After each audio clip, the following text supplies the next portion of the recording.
নমস্কার বন্ধুরা, মন জেজে চ্যানেলে আপনাদের সবাইকে স্বাগত। আমি পারমিতা। আজকে আবারও একটা নতুন রেসিপি নিয়ে আপনাদের সঙ্গে চলে এলাম। আজকে আমি আবারও নিয়ে এলাম পাবদা মাছ।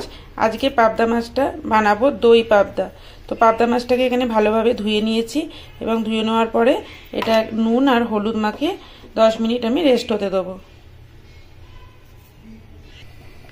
পাবদা মাছটার দুটো সাইডেই নুন হলুদটা ভালোভাবে মাখিয়ে নিয়েছি। এবার এদিকে তেল গরম করতে দিয়ে দিয়েছি। এখানে আমি সর্ষের তেলের ইউজ করছি। তেলটা প্রথমে গরম হয়ে গেলে মাছগুলোকে এখানে আমি ভেজে নেব। পাবদা মাছ তেলে দিলে খুবই ফাটে, সেই জন্য এখানে আপনাদের একটা টিপস বলে রাখি। এই তেলটার মধ্যে আমি একটু নুন দিয়ে দেবো, তাহলে পাবদা মাছগুলো ভাজার সময় ফাটবে না। তেলটা এখানে গরম হয়ে গেছে, আমি মাছগুলোকে ভাজতে দিয়ে দিলাম। দুটোকে ভালোভাবে ভেজে নেবো।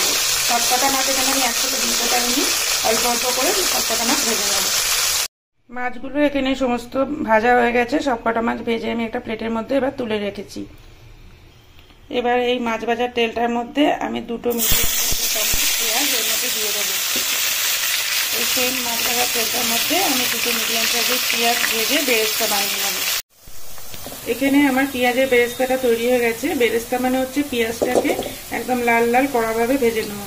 এখানে অলরেডি লাল হয়ে গেছে, বাকিটা কিন্তু তুলে নেওয়ার পরও ঠান্ডা হওয়ার পরও আরো বেশ কিছুটা লাল হয়ে যাবে। এবারে পেঁয়াজ ভাজাগুলো আমি তুলে নেব।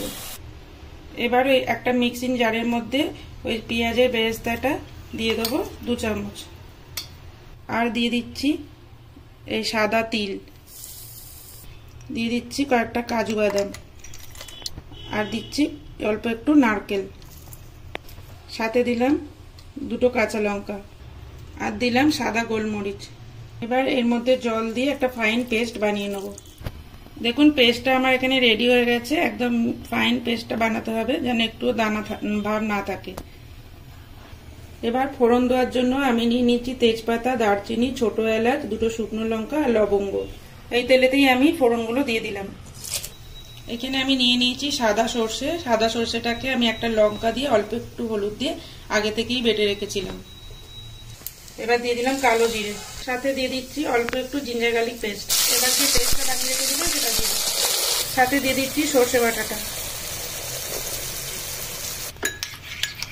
এবার এখানে 2 টেবিল স্পুন নিয়ে নিয়েছি টক দই। টক দইটাকে ভালোভাবে আমি ফেটিয়ে নেব। এবার টক দইটাও আমি এর মধ্যে দিয়ে দিলাম। এবার ভালোভাবে মিশিয়ে নেব। এবার এর মধ্যে দিয়ে দিচ্ছি পরিমাণ মতো নুন। এবার এর মধ্যে দিয়ে দিলাম কটা কাঁচা লঙ্কা। এবার ঢাকা দিয়ে এটাকে কষতে দেবো। এবার এটা পুরোপুরি কষে গেছে।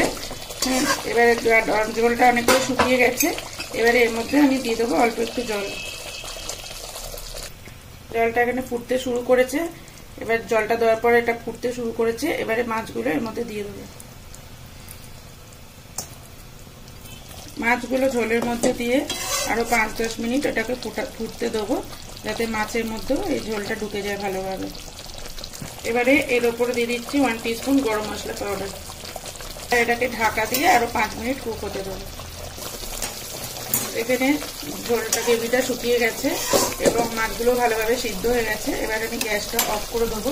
তার আগে আমি এর ওপর দিয়ে দিলাম অল্প একটু সর্ষের তেল, আর দিয়ে দেবো পেঁয়াজের বেরেস্তাটা।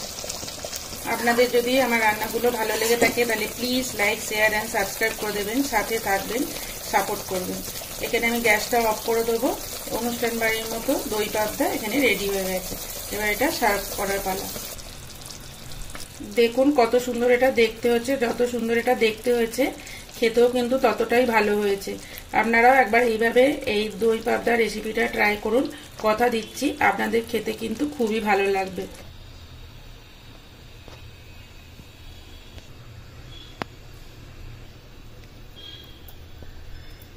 Thank you for watching.